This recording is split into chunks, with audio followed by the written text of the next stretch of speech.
오늘 말씀은 신명기 32장 34절로 52절입니다. 인격의 3요소는 지정의죠. 인격의 정은 감정을 의미하는 것으로 감정 또한 중요한 인격 요소임을 알 수가 있습니다.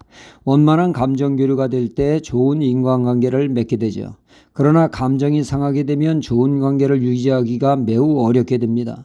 우리가 주위에 살펴보면 원만한 인간관계를 맺는 사람들은 상대의 감정에 많이 배려하는 모습을 보게 됩니다.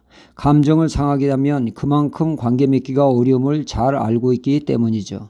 우리가 살다 보면 생명의 은인이라 할 수 있는 사람들이 있습니다. 인생의 결정적일 때 나타나 도움을 준 사람을 우리는 생명의 은인이라 그 사람을 소중히 여기게 됩니다. 사도 바울에게도 생명의 은인이라 할 수 있는 사람이 있었습니다. 그는 바로 바나바이죠. 바나바와 바울은 대조적인 삶을 산 사람입니다. 바나바는 성령 충만하고 헌신된 사람으로 자신의 밥까지 하나님께 드림으로 예루살렘 교회의 성도들에게 신앙의 본을 보이는 존경과 인정을 받은 그러한 사람입니다. 교인들이 바나바하면 전적으로 신뢰하는 훌륭한 신앙과 인격을 겸비한 사람이었죠. 이에 비해 바울은 예수님을 바로 알기 전 교회를 핍박하는 데 앞장선 자요, 스데반 집사를 죽이는 데도 앞장선 인물이며 성도들을 위협하여 믿음에서 떠나게 하는 복음의 대적자로 악명이 높았습니다. 그런 그가 예수 믿는 사람을 잡으러 다메섹에 가다가 그것도 밝은 대낮에 부활하신 예수님을 만나 뵙고 복음이 사실임을 깨달은 그는 180도 변하여 전도자로 돌변하게 됩니다. 그 누구보다 주님을 따르는 그리스도인이 되었습니다. 하지만 기존 교인들을 그를 극도로 경계하며 그를 쉽사리 받아들이지를 못합니다. 우리를 잡으려고 위장하는 것 아니냐, 가까이함을 꺼려하며 기피하는 인물이 됐습니다. 그때 나타나 바울을 변호해주고 지지해준 사람이 있었으니 그가 바로 바나바였습니다. 예루살렘 교회는 바나바를 신뢰하기에 그의 말을 믿고 바울을 받아들임으로 믿음의 공동체의 일원이 될 수 있었던 것이죠.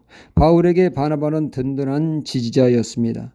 바울이 이방인 사역을 펼칠 때도 바나바와 바울은 동역자로 한 팀이 되어 이방 선교에 힘썼습니다. 그러나 사도행전 15장 39절에 보면 바울과 바나바는 심히 다투어 피차 갈라섰다고 말씀을 하고 있습니다. 그간 무슨 일이 일어났습니까? 발단은 마가 때문이었죠. 1차 전도여행에 마가가 함께 했는데 그만 마가가 중도에 집으로 돌아가는 일이 벌어졌습니다. 2차 전도여행 때 바나바는 다시 마가를 데리고 가자고 원했으나 바울은 안 된다고 했습니다. 이번에도 중도 포기하고 집으로 돌아가면 분위기를 흐린다고 말이죠. 온건파 바나바는 다시 한번 기회를 주자고 했고 강경파 바울은 절대로 안 된다. 이것 때문에 옥신각신하다가 감정이 폭발하여 대판 싸우게 되었습니다. 이 일로 그들의 사이는 금이 갔고 다시는 같이 하나님의 사역을 함께할 수 없게 되었던 것이죠. 감정이 상하면 그만큼 회복하기가 쉽지 않음을 알 수가 있습니다. 고로 감정 관리를 잘해야 끝까지 원만한 관계를 지속적으로 유지할 수 있습니다. 사람마다 약점이 있습니다. 사고 나는 것을 보면 똑같은 장소에서 자주 일어나 사고 다발 지역이라고 하는 경고판이 세워져 있는 것을 보게 됩니다.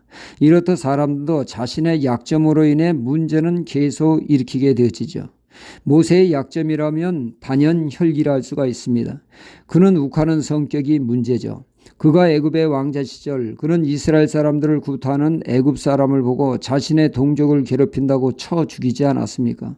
이것이 들통나 미디안 광야로 도망가 40년간 무명의 양치기로 연단 과정을 거쳐 그는 부드러운 남자로 변모했으나 혈기의 불씨는 여전히 남아 있었습니다. 민수기 20장에 보면 이스라엘 백성들이 식수가 없으므로 짜증을 부리게 되죠. 모세와 다투며 하는 말이 없고 타령을 합니다. 이곳에는 파종할 것도 없고 무화과도 없고 포도도 없고 석류도 없고 마실 물도 없도다 하며 신경질을 부립니다.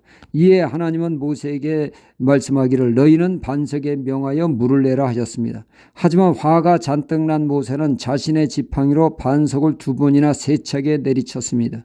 이 혈기가 그만 하나님의 거룩함을 가르는 일이 되어 하나님은 크게 진노하게 되셨죠. 그 결과 모세는 가나안 땅은 볼 수 있으나 들어가지 못하는 일이 발생하게 되었습니다.